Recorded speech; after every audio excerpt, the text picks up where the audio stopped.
everyone. Welcome to the Passionate Workforce podcast. This is Nicholas Capman, the author of The Passionate Workforce: How to Create and Maintain Maximum Employee Engagement, a #1 bestseller. So today I am speaking with Henry Kim. Hey, Henry, thanks for joining. Nice to be with you, Nick. Appreciate it. So before we jump into our topic for today, would you please introduce yourself? Sure. I am a life sciences medtech executive with about 30 plus years of experience in multiple different roles, and have worked in different companies such as Baxter, companies that were acquired by J&J, Cardinal Health, etc.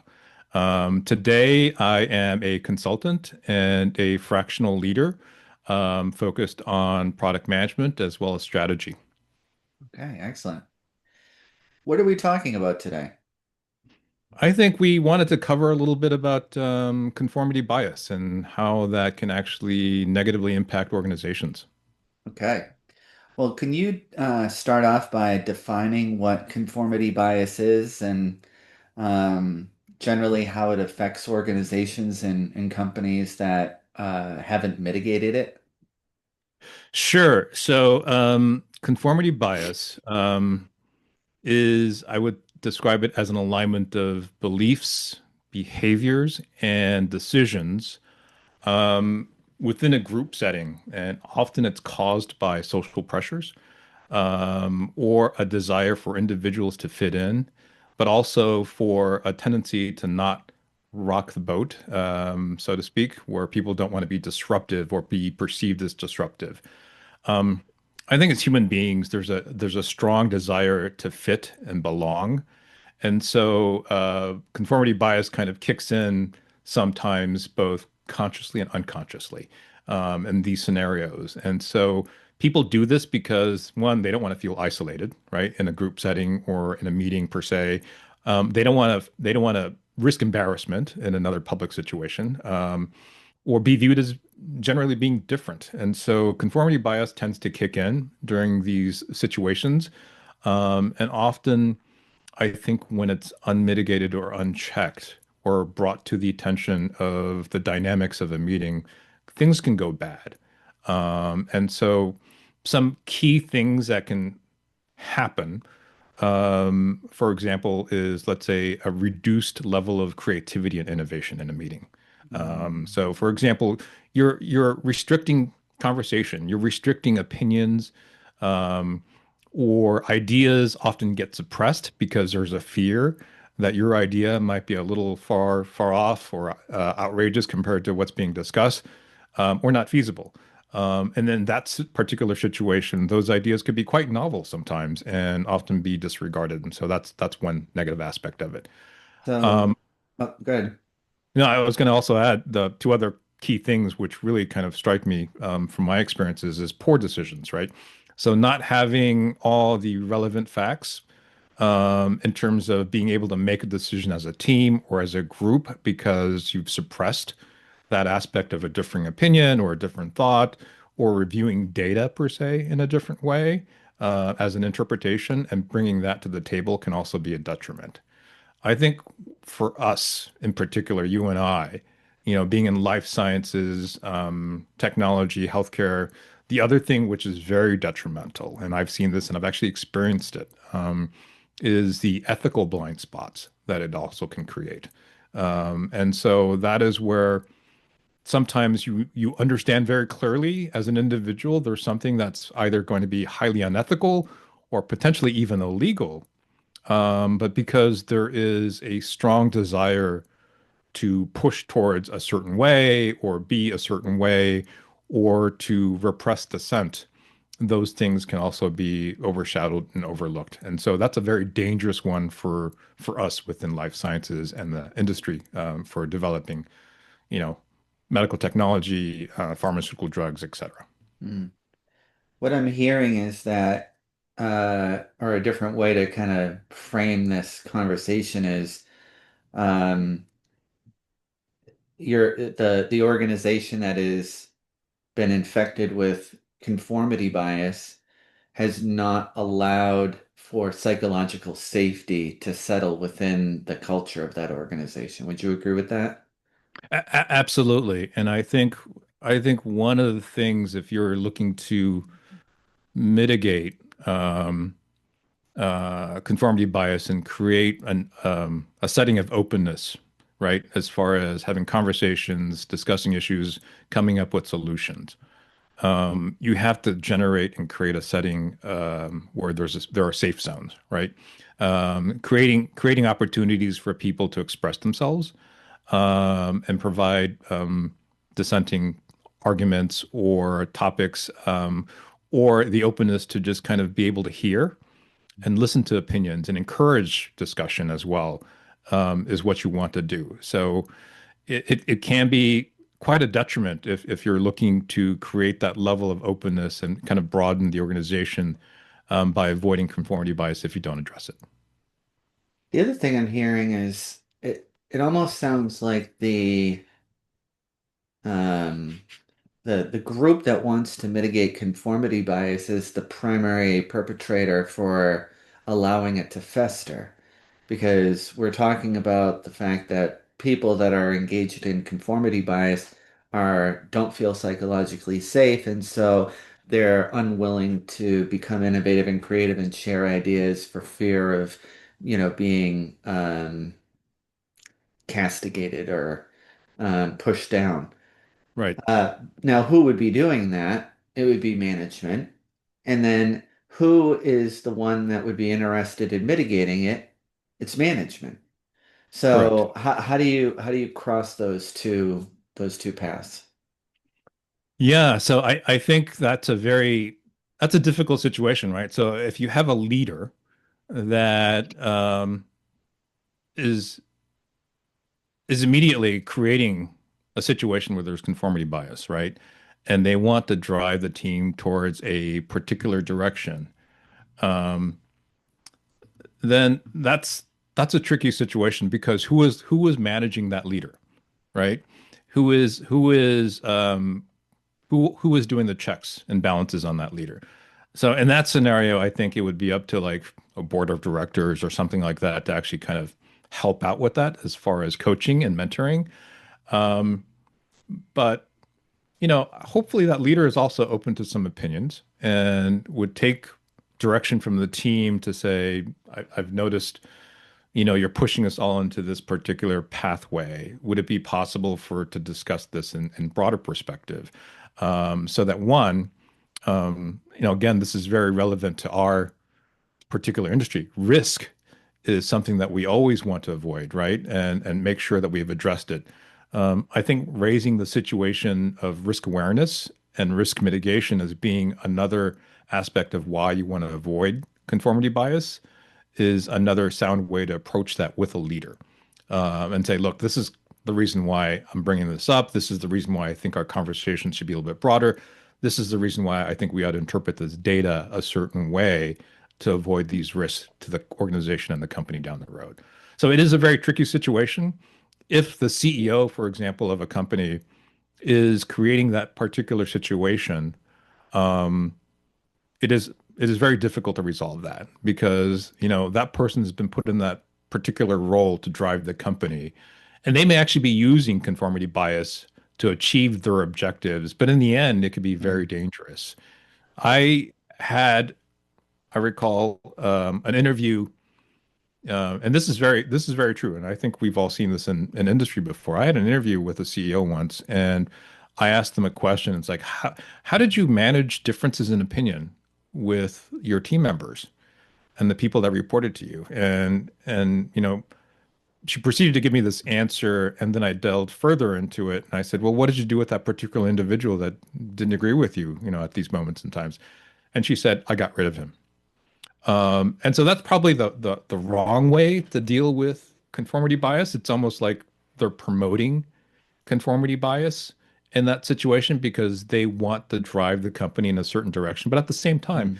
you leave yourself open to dangers of what happens in conformity bias, which is risk, ignoring facts, viewing data in the correct way, And quite often, actually, CEOs can manipulate data and information too to fit in with their conformity bias as well. I think we've seen that as well. Right. And we can think of some examples here where leaders in companies, for example, have done that.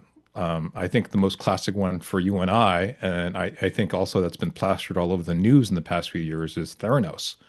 Um, Oh, you know, where the leader of that company, the leaders of that company completely crushed dissent of opinion within that company. And if you actually opposed their thought or their strategy, then you were kicked out, you were ostracized, well, or you were also fired. if you told them that their machine wasn't working when it wasn't working, you'd get shut down too. Exactly, exactly. And so Theranos is one example. I think it's an extreme example Of course, but sometimes you of need those as examples to make a point. absolutely, absolutely. But it's an extreme example of manipulation of not only the people that are on your team, but also the data that is coming out from your product development is being manipulated. The public information is being manipulated. But not only that, the manipulation of the board of directors was pretty extreme as well, right? Because Hmm. she purposely put people on the board that had no idea what was really going on behind the scenes. And that was on purpose because she wanted to control that board and feed them information and basically be there as figureheads of some sort of respectable direction that a BOD could provide. But in reality, that wasn't the case. That's not what was happening. Something horrible was happening in the backgrounds there. Did she Um, end up going to jail or she prison? did. She is serving time right now. I You know how don't many years she recall. got? I want to say it was in the double digits, like 15 years or something like Oh, that. okay. So yeah, so she Yeah. didn't get away with it. Because I Yeah. remember the trial, Yeah. or at least, you'd see it was happening, right? I never followed it. Right. And then, it just kind of disappeared from my awareness. So I never ever got to the end of it, Yeah. but it sounds Yeah. like the correct decision was making from at least the information that I've been able to ascertain. Um, What's really interesting about that whole story, though, is several years before all of this came to light in public, I had an opportunity to have a conversation with somebody who actually did research for me in a company and gave me some additional information about them, and he said they're a total fake.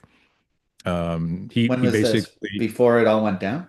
before it all went down, Oh, and wow. I was just watching and keeping an eye on them just to see how soon it would be before the whole public discovered what was happening in reality. Really? So you knew this was coming? I saw this coming. Yeah. Yeah. Wow, that's wild. Yeah. That's Absolutely. that's pretty cool. Um, well, it's not cool, but it's interesting. Yeah. You get my Yeah. point. Yeah. All right. So this podcast is going to be designed for leaders that maybe are under the impression that they involuntarily are contributing to conformity bias and they don't want to continue that, right? The people that are Right. doing it on purpose are not going to listen to this podcast, or Sure. at least get any value from it. So Right. we know who the Right. audience is. One thing I would say, just as it pertains to conformity bias, or not even not conformity bias, psychological safety Yeah. is we have five core values. One of our core values is communicate with radical candor. And essentially, what that means is you have to be willing to engage in difficult conversations and not walk on eggshells, get directly to the point, and don't be a jerk about it.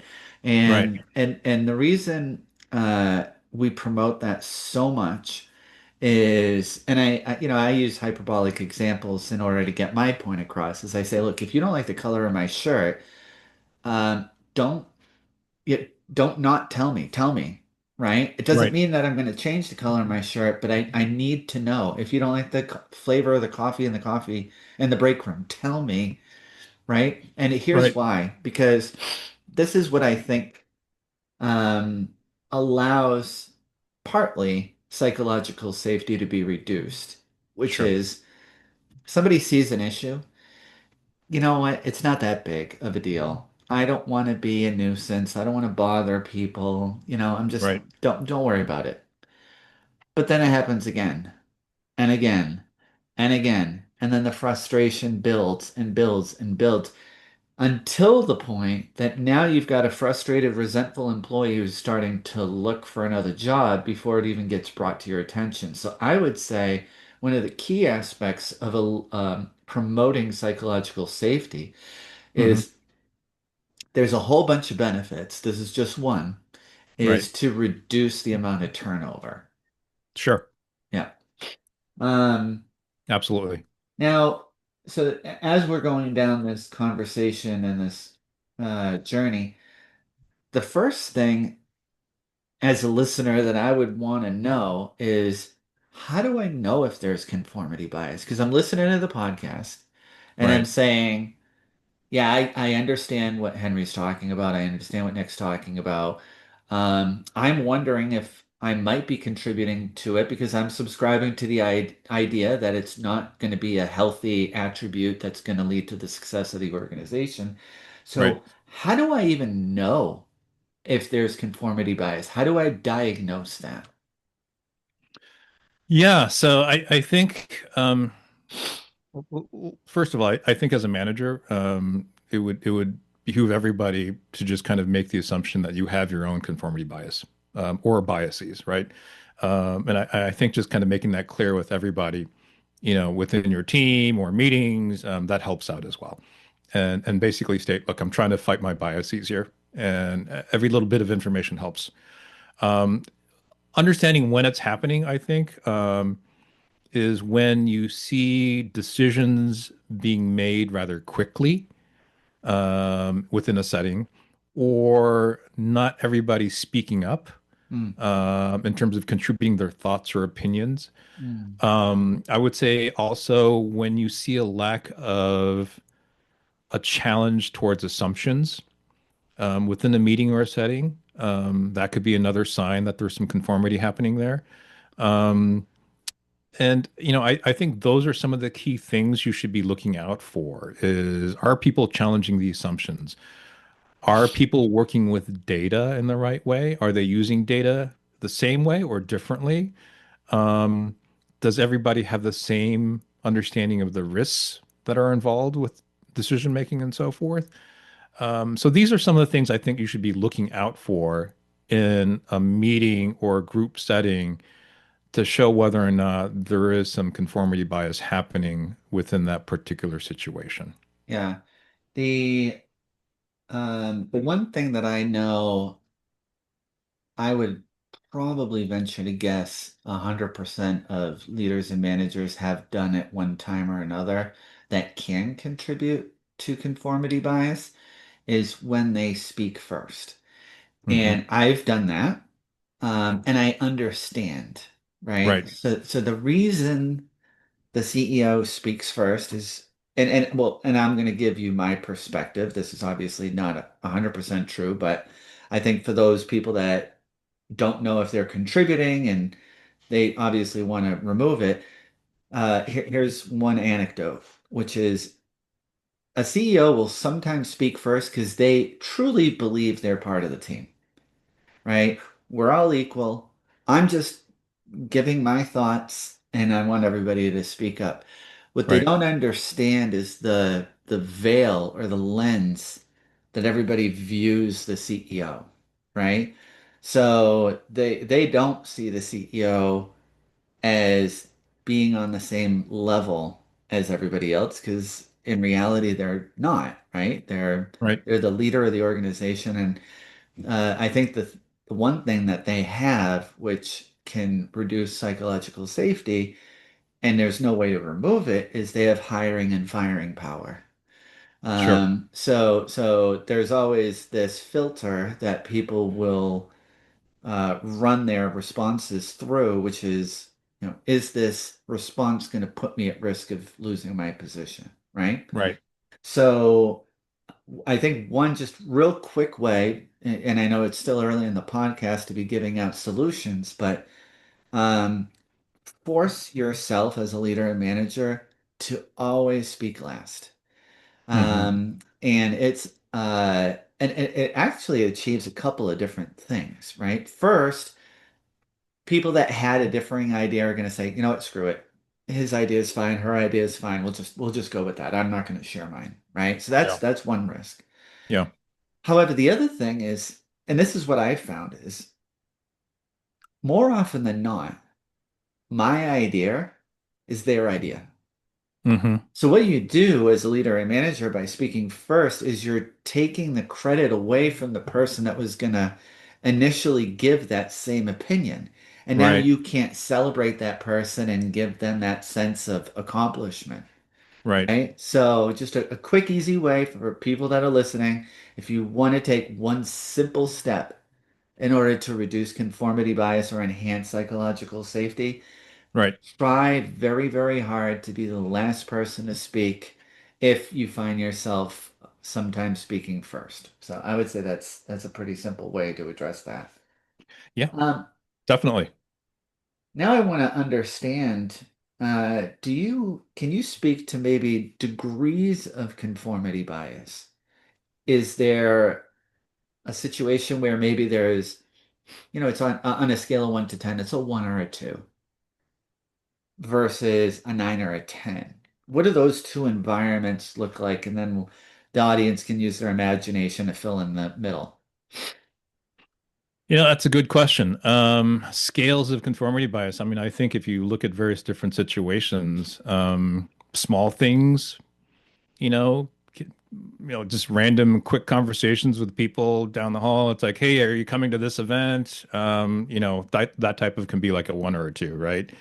Um, but I think the more larger scale examples are ones where you have formal meetings, where critical decisions have to be made, which are definitely like a 9 or a 10. Yeah. But I think it happens all around us all the time to some degree. Um, and it can happen within groups of three or groups of 20, depending upon. But I think the larger groups have a bigger detrimental effect. And so I would always put that at a higher level because multiple people are there, multiple people see what's going on, or have opinions, which could be widely impactful towards that organization. So, Yeah, that's well put. One note that I wrote down while we've been talking, and you said this earlier in the podcast, but I didn't want to skip over it, is ethical blind spots. yes. Can you speak to that a little bit?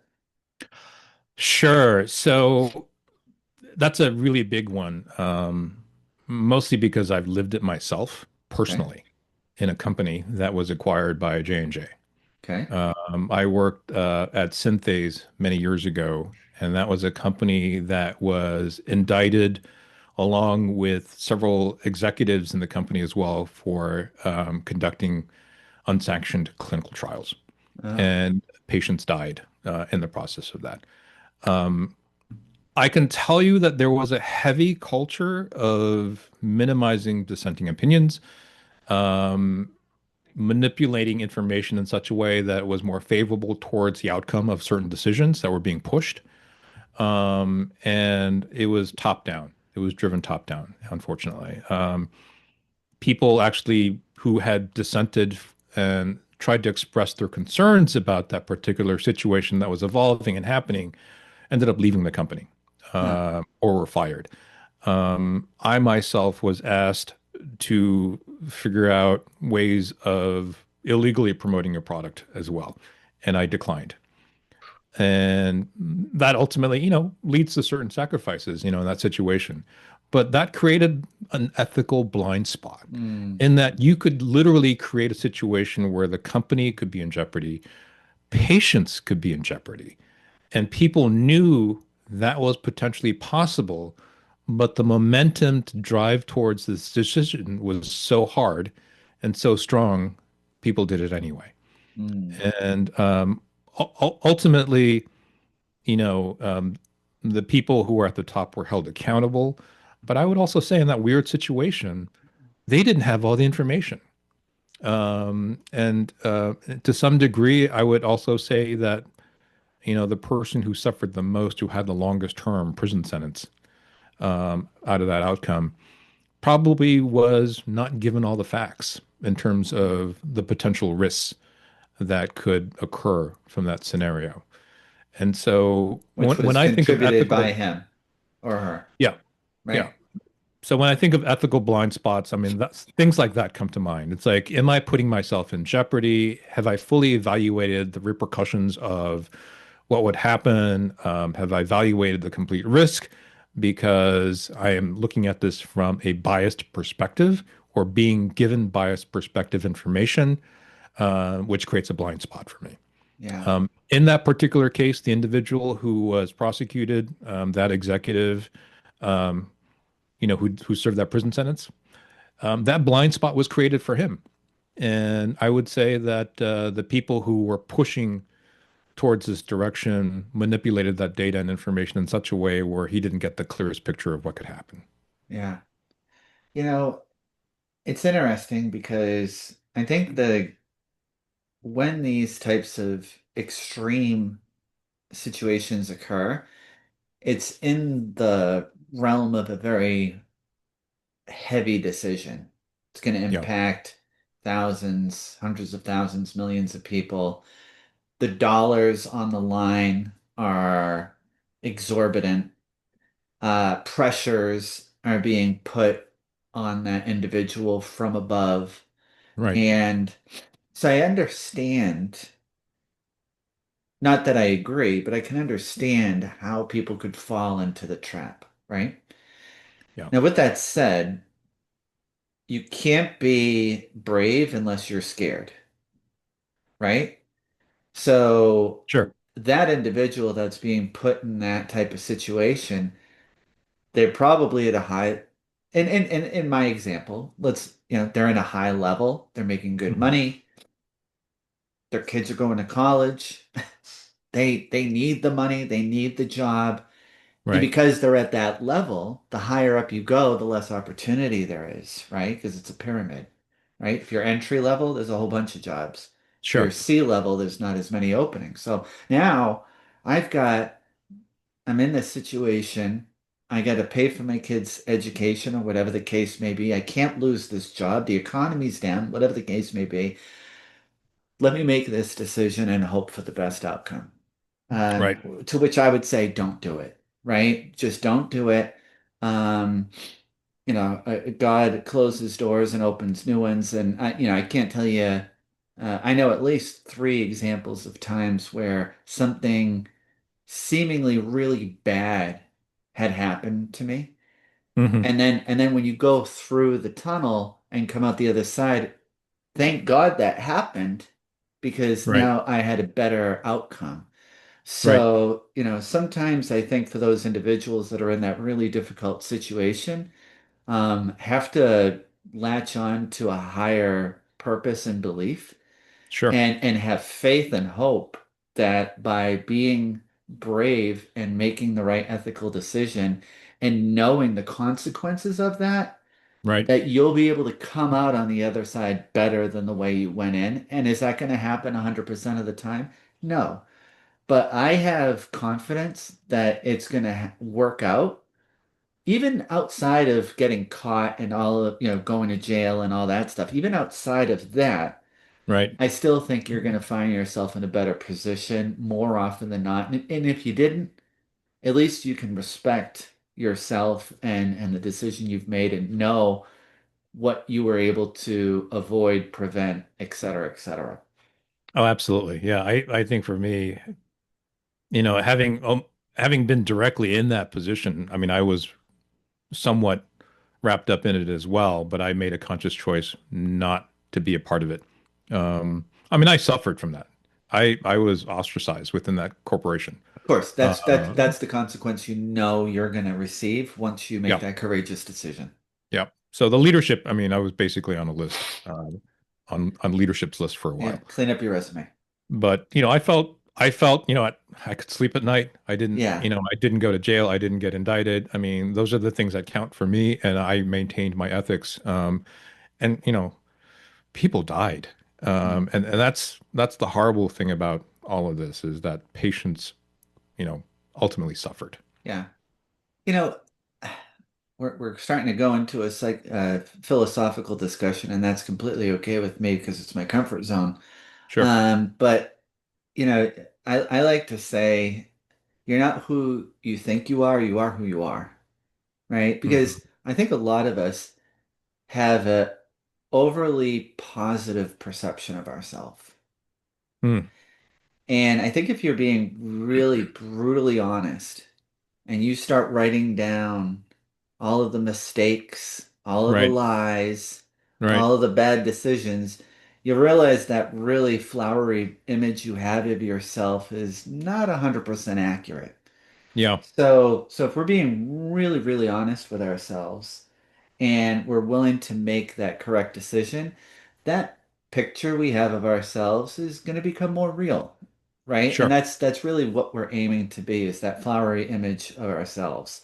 Right. And the only way to make that into or become as real as it can be is to consistently, constantly making the moral and ethical decisions in the face of adversity and the negative consequences that you know will follow.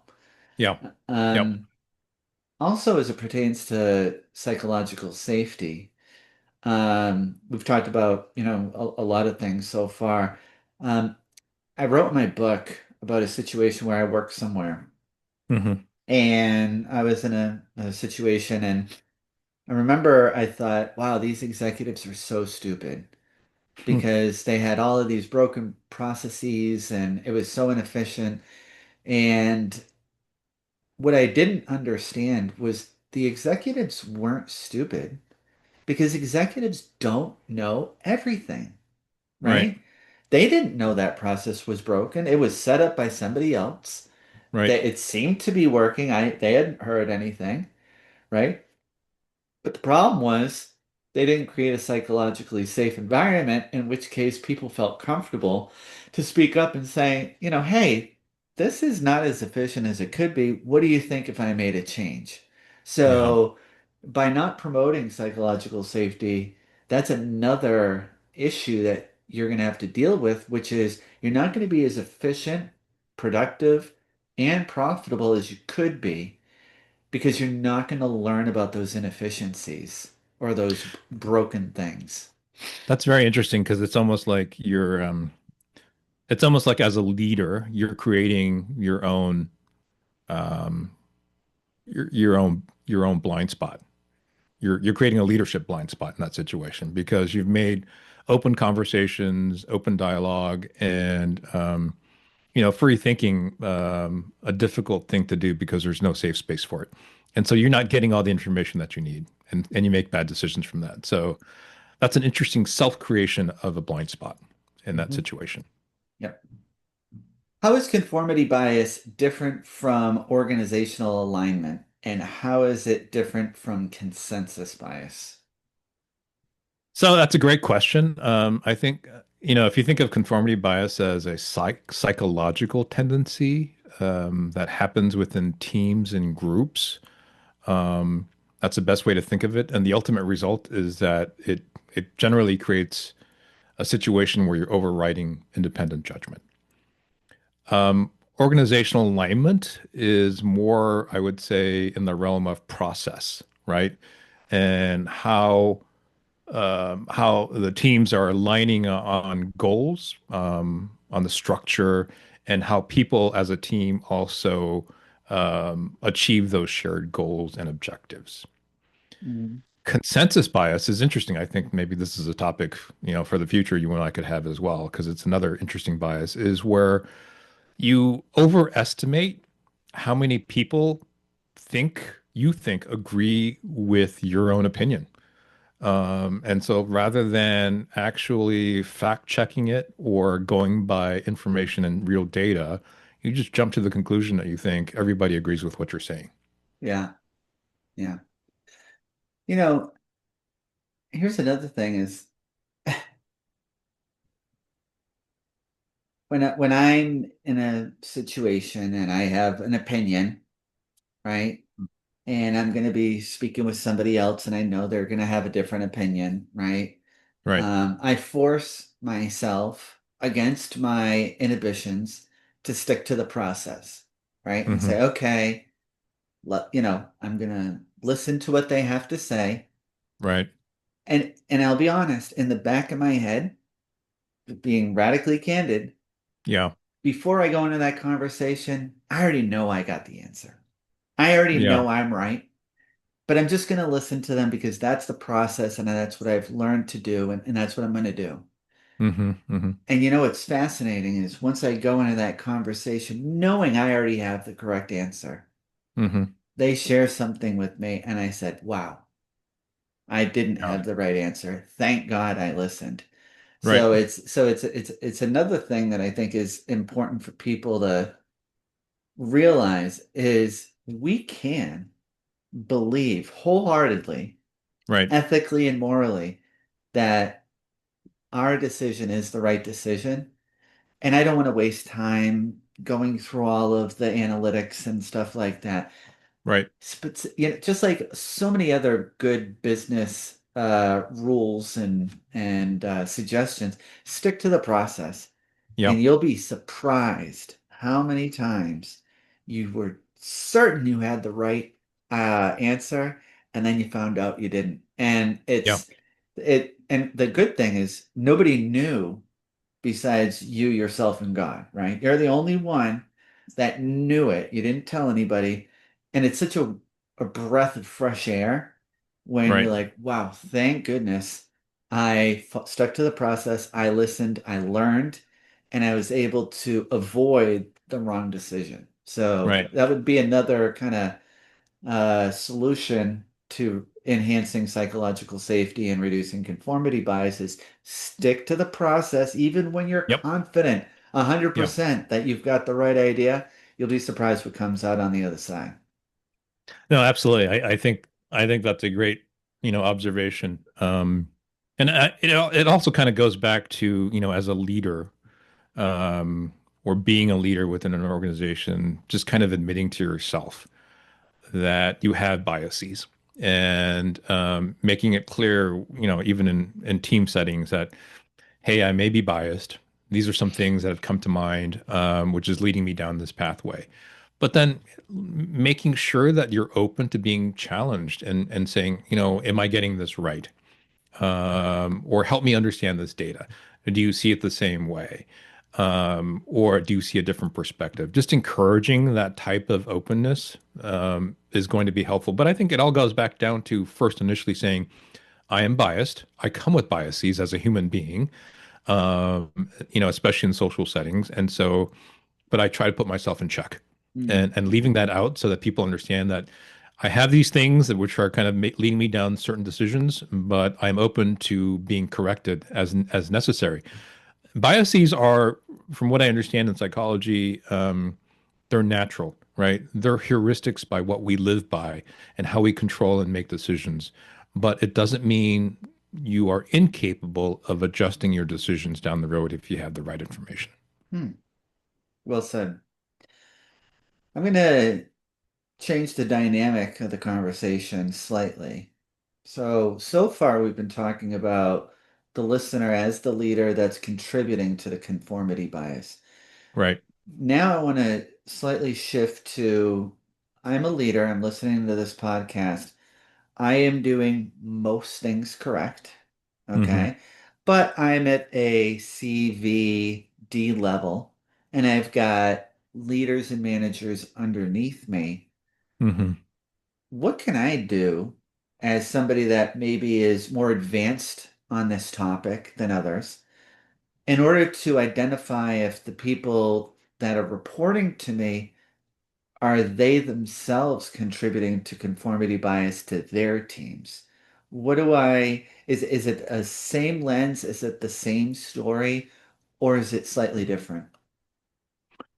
I think the tools at hand are pretty much the same, right? Just in terms of identifying it, figuring out to what extent it's happening, and also to rectify it.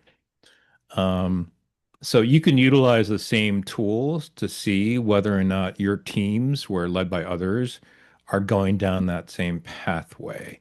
And one of the things I came across, as I was kind of researching this topic was it's not a bad idea to retrospectively also look at previous meetings, decisions that were made to see what happened there as well to see if there were certain biases that drove decisions. And so, as with many things, you can take a look back and see whether or not something was there that kind of drove the team or, your team into a certain direction and see whether or not you can mitigate that the next time.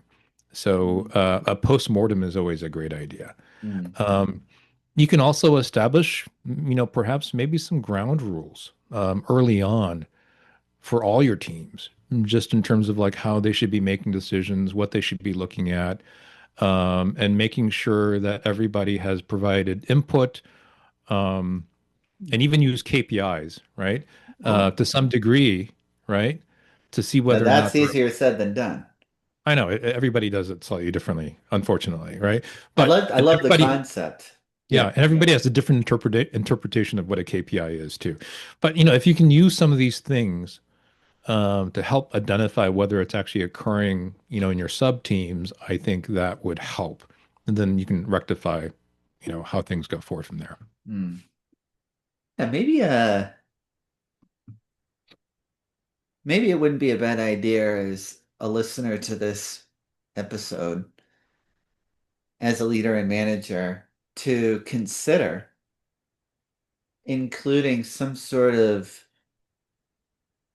training on enhancing psychological safety and reducing conformity bias because we're training people on subject matter, Hmm. processes, unique elements and systems of the organization. Right.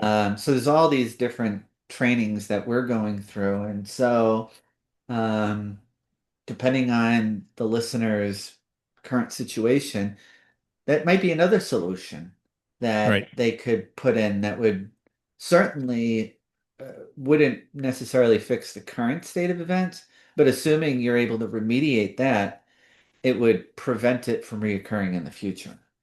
Right. No. Yeah. Or help minimize it. Right, of I don't course, know if you right. could, yeah, I don't know if you can completely eliminate it. I would love to No, see that happen, but yeah, at least definitely yeah, mitigate it no, and you're reduce it. that for sure, for sure. Yeah. We've talked about how conformity bias can impact innovation, risk management, ethical Yeah. decision making. Um, that was a really, really important part of the conversation, and I want to, continue to move forward in this conversation. Before I did, were there any Yeah. other pieces, aspects, words of wisdom that you wanted to add around those three items before we move on? No, I would just say that there are some countless examples where, if you really think about it, where it played, unfortunately, very significant impacting roles within our culture and society.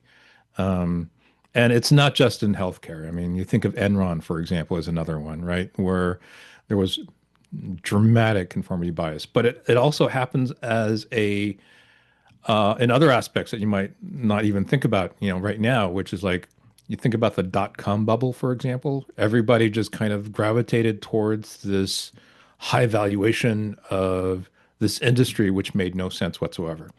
And people were disregarding the facts that were out there, or even let's say the housing bubble was another one, right? The mortgages that were being financed. It's like, are you serious? Why are Yeah. you doing this? We know there's there's available data that shows this is not good, but people were still jumping on the bandwagon and doing things. So it's small things and major impactful things also that happen all the time. It's just being aware of why it's happening and when it's being driven and who's also driving it. Yeah. Um, Thank you for that. Another thing I just wanted to touch on one more time before we proceed is we've talked about some measures we can take to proactively mitigate conformity bias. Yeah. We've both shared some ideas. Anything else that maybe was floating in your mind that you hadn't had a chance to say yet as it pertains to other strategies and tactics you can take to reduce conformity bias? One of the most simple ones I think that you can do in a group setting, as far as minimizing it, um, is simultaneous voting. You know, thumbs up, thumbs down. and then just basically say, everybody, thumbs up, thumbs down, right? And then get opinions after that saying, why do you vote this as a thumbs up? Give me your perspective. And Uh, why do you vote as a thumbs down? Give me your perspective. And that way, you just like you said previously with the CEO speaking at the very tail end. In this way, you're voting on a decision and giving everybody, the equal chance to vote the way they want to vote before you go into the details. Excellent. We talked about training. What other practical tools, frameworks, assessments exist that organizations can use to identify and address conformity bias? I think, just touching base back on what we discussed, creating the safe zones, right? In terms of discussion, um, making sure that there is a framework for decision making as well. How are you making decisions, right? And everybody understands those rules, right? And so you're making decisions based off of data. You're making decisions based off of all the outline risks and so forth, and making sure all of that is there in terms of the rules. And everybody has to play by the same rules, right? Um, I think, as we discussed, also reviewing previous situations and engagements where you've had meetings that led to outcomes and decisions, making sure that you were keeping in mind the potential for conformity bias as well, and doing a retrospective on that and a postmortem on those decisions as well will help out. And just kind of being self-aware throughout the entire process as a team, and just making sure everybody is kind of playing and understanding that they need to avoid conformity bias as a whole. Mhm. And educating people, I think, as well, the entire team on what that is would be helpful. I don't think everybody's thinking about conformity bias when they go into a meeting, but certainly making sure that people are aware of what it is, how it works, how it can be detrimental. It might be quick training on it or coaching, Right. but that certainly would help out, I think, as well. Right. Um, Another thing that popped in my mind is, are there any books that you've read that for somebody that is listening has said, you know what? I think this is an issue that I need to address. Mhm. And I'm looking for recommendations on reading material. Are there any books that come to mind that you think would be worthwhile for the listeners to read or listen to?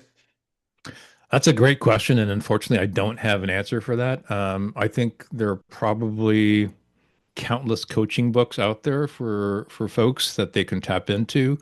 Um, maybe what I can do is come back to you with some recommendations after I've done some research on that, see which books are noted for, good chapters on coaching within that Mhm. area, and give that list to you. Okay. I have one. Hmm. Um, Actually, I'll say I have two. And this is just spur of the moment in my head, so maybe they're definitely great books. So no Hmm. question about that. Are they the best ones for this? Are there others? Maybe, maybe. One is Dare to Lead by Brene Brown. Hmm. I would encourage people to consider that as an option. And then another one is Radical Candor by Kim Scott. Hmm. I'll just say, politely speaking, sometimes when I'm looking at an author, like I think there was Blue Sea or Blue Zone. There was a book. It was really popular. Hmm. And then I saw the author in the book, and they had come out with a new book, and I'm like, well, I'll just read the new book because it probably touches on a lot of the things from the popular one. Right. Um, Kim Scott has another book called Just Work. That is does not touch on the same things as Radical Candor. Okay. So, just politely speaking to the listeners, you could probably read any Brene Brown book and get a very similar message. That would be my guess. Dare to Lead is the one that I've read and I recommend. For Hmm. Kim Scott, I would just say don't deviate from that recommendation. Stick to the Radical Candor because that's a very specific book that addresses this. Sure. Um, well, I didn't plan it this way, but we've got 2 minutes until my next meeting, and it just so happens that I feel like we've done a really good job of addressing this issue. Before we close, is there anything that you'd like to leave the listeners with? No, other than the fact that it's been a pleasure speaking with you about this topic. I think this is something that every leader and every team should be aware of as something that could potentially be a detriment if you don't kind of keep an eye on things and encourage openness, encourage discussion, encourage differing opinions so that you eliminate the blind spots within your organization. Yep. Awesome. Well, Henry, really appreciate it. This was intriguing, insightful, and fun. So really appreciate your input into this conversation. And for everybody listening, as always, if you find conversations like this valuable, please share it with a colleague or your professional network. If you have not already, subscribe to get updates of new episodes at thefdagroup.com/podcast and follow the FDA Group on LinkedIn. Keep in mind the Passionate Workforce book that I am the author of does address some of these elements. I am biased, but I think it's a good book, so feel free to consider that in your reading material.